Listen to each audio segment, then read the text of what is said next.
कभी सोचा है कि आजकल का कोई भी स्मार्टफोन इतना ज्यादा पावरफुल कैसे हो सकता है, जबकि कुछ ही दशक पहले के कंप्यूटर्स एक पूरे कमरे में आते थे? इसका जवाब एक बहुत ही छोटी सी क्रांति में छिपा है। एक ऐसा बदलाव जिसने चीजों को, मटेरियल्स को देखने का हमारा नजरिया ही बदल दिया। और आज हम उसी सॉलिड स्टेट शिफ्ट की कहानी को समझने वाले हैं। तो चलिए इसके लिए थोड़ा सा समय में पीछे चलते हैं। सोचिए बड़े बड़े गरम चमकते हुए कांच के ट्यूब्स की, जिन्हें वैक्यूम ट्यूब्स कहते थे। ये पुराने जमाने के इलेक्ट्रॉनिक्स के दिल की धड़कन हुआ करते थे। और अब जरा अपने हाथ में रखे उस पतली से सिलिकॉन चिप के बारे में सोचिए। ये जो सफर है ना, बड़े से छोटे तक का, ये सिर्फ एक मामूली सुधार नहीं था। ये एक ऐसी क्रांति थी जिसने हमारी दुनिया को हमेशा के लिए बदल कर रख दिया। तो इस क्रांति से पहले की दुनिया दिखती कैसी थी? मतलब सिलिकॉन के आने से पहले क्या था? उस दौर में इलेक्ट्रॉनिक्स की दुनिया पर भारी भरकम, गरम और बहुत ही नाजुक वैक्यूम ट्यूब्स का राज था, जिन्हें वाल्व भी कहा जाता था। तो ये अजीब सी दिखने वाली चीज आखिर काम कैसे करती थी? इस डायग्राम को देखिए। नीचे की तरफ एक गर्म कैथोड होता है जो इलेक्ट्रॉन्स को बाहर फेंकता है।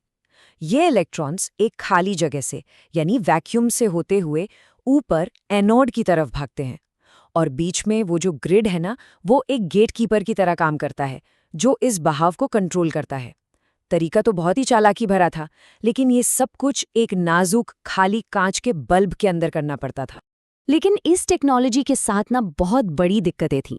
सोचकर देखिए, एक फोन को चलाने के लिए हजारों बल्ब के साइज के पुर्जे लग रहे हैं। ये ट्यूब्स बहुत भारी थे, बिजली भी बहुत खाते थे और इतने नाजुक थे कि पूछे मत। वो अक्सर खराब हो जाते थे, जिससे शुरुआती कंप्यूटर्स पर कोई भरोसा ही नहीं कर सकता था। तो ये बात तो बिल्कुल साफ थी, अगर हमें कभी छोटे, तेज और ज्यादा भरोसेमंद डिवाइस बनाने थे तो हमें वैक्यूम ट्यूब से आगे बढ़ना ही होगा। और फिर सब कुछ बदल गया। एक क्रांतिकारी आइडिया सामने आया।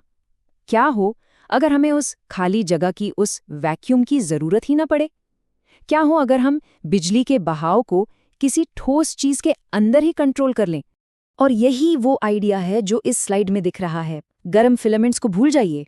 अब तो बस रोशनी की एक किरण, थोड़ी सी गर्मी या एक छोटा सा वोल्टेज सीधे एक ठोस चीज के अंदर चार्ज को जगा सकता है और उसे कंट्रोल भी कर सकता है। ये बिल्कुल एटम के लेवल पर एक स्विच दबाने जैसा है।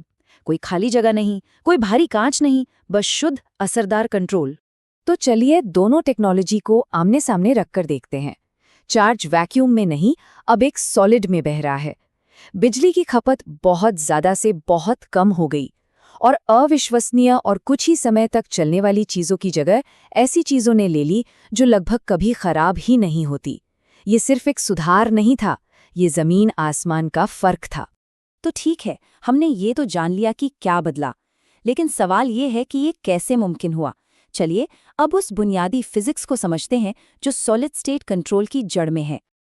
देखिए, सब कुछ एक बहुत ही सिंपल से आइडिया से शुरू होता है, प्रतिरोधकता। यानी कोई भी चीज बिजली के बहाव को कितना रोकती है। इसे पानी के पाइप की तरह सोचिए। जो धातुएं हैं वो एक चौड़े खुले पाइप की तरह हैं। बिजली आराम से बहती है। इंसुलेटर जैसे रबर एक बंद पाइप की तरह हैं, कुछ भी पार नहीं होता। लेकिन वो जो बीच का रास्ता है, सेमीकंडक्टर्स, असली जादू तो वहीं होता है। तो ये काम कैसे करता है? इसका जवाब एनर्जी बैंड थ्योरी में छिपा है। सोचिए एक अकेले एटम के बारे में। उसके इलेक्ट्रॉन कुछ तय रास्तों पर घूमते हैं, बिल्कुल जैसे हमारे सोलर सिस्टम में प्लैनेट्स सूरज के चक्कर लगाते हैं। लेकिन जब आप अरबों खरबों एटम्स को एक साथ एक क्रिस्टल में पैक कर देते हैं तो ये सारे साफ सुथरे रास्ते आपस में मिल जाते हैं और एनर्जी के चौड़े चौड़े बैंड या हाईवे बना देते हैं। अब यहीं पर सबसे जरूरी बात आती है। एनर्जी के दो मुख्य हाईवे हैं। नीचे है वैलेंस बैंड, समझिए ये इलेक्ट्रॉन से भरी हुई एक लोकल सड़क है। ऊपर है कंडक्शन बैंड, जो एक खाली एक्सप्रेसवे जैसा है।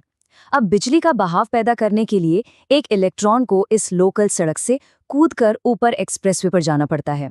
लेकिन बीच में एक खाई है जिसे एनर्जी गैप कहते हैं। उन्हें वो छलांग लगानी ही पड़ती है। और पता है, यही छोटा सा एनर्जी गैप का मॉडल हमें बड़े शानदार तरीके से समझाता है कि क्यों कंडक्टर, इंसुलेटर और सेमीकंडक्टर ये तीनों इतने अलग अलग होते हैं। सबसे पहला केस, मेटल्स या कंडक्टर्स। यहाँ तो कोई गैप है ही नहीं, मतलब लोकल सड़क और एक्सप्रेसवे एक दूसरे में मिले हुए हैं, ओवरलैप कर रहे हैं। इलेक्ट्रॉन जब चाहें, जैसे चाहें, तेज लेन में जा सकते हैं। इसीलिए तो तांबे जैसी धातुएं बिजली को इतनी आसानी से बहने देती हैं। दूसरा केस, इंसुलेटर। यहाँ पर एनर्जी गैप एक बहुत बड़ी, बहुत गहरी खाई जैसा है। ये इतना चौड़ा है, 3 इलेक्ट्रॉन वोल्ट से भी ज्यादा, जो एटम की दुनिया में एक बहुत बड़ी छलांग है कि इलेक्ट्रॉन इसे पार ही नहीं कर सकते।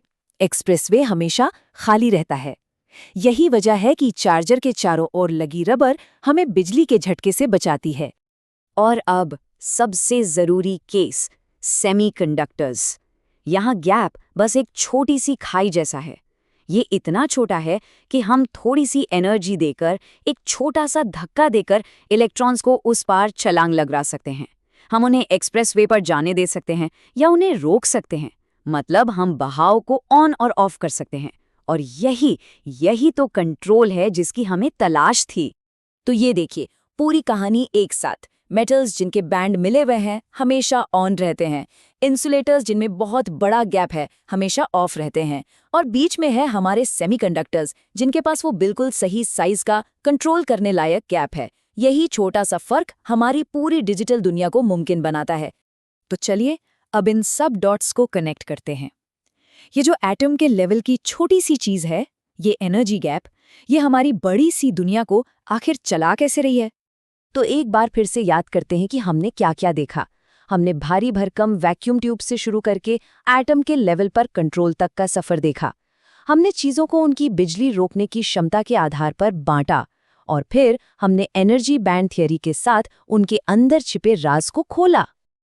आखिर में सारी कहानी इसी एक बात पर आकर टिकती है, एक सेमीकंडक्टर की वो कमाल की क्षमता कि वो एक इंसुलेटर यानी ऑफ और एक कंडक्टर यानी ऑन के बीच बदल सकता है। ये बाइनरी स्विच, ये हाँ या ना, ये 1 या 0, यही तो हमारे कंप्यूटर्स, हमारे फोन और हमारे इंटरनेट की भाषा है। यही डिजिटल लॉजिक का दिल है। जरा सोचिए, हमने एटम्स के बीच एक छोटे से एनर्जी गैप को कंट्रोल करना सीखा और उससे एक पूरी डिजिटल सभ्यता बना दी।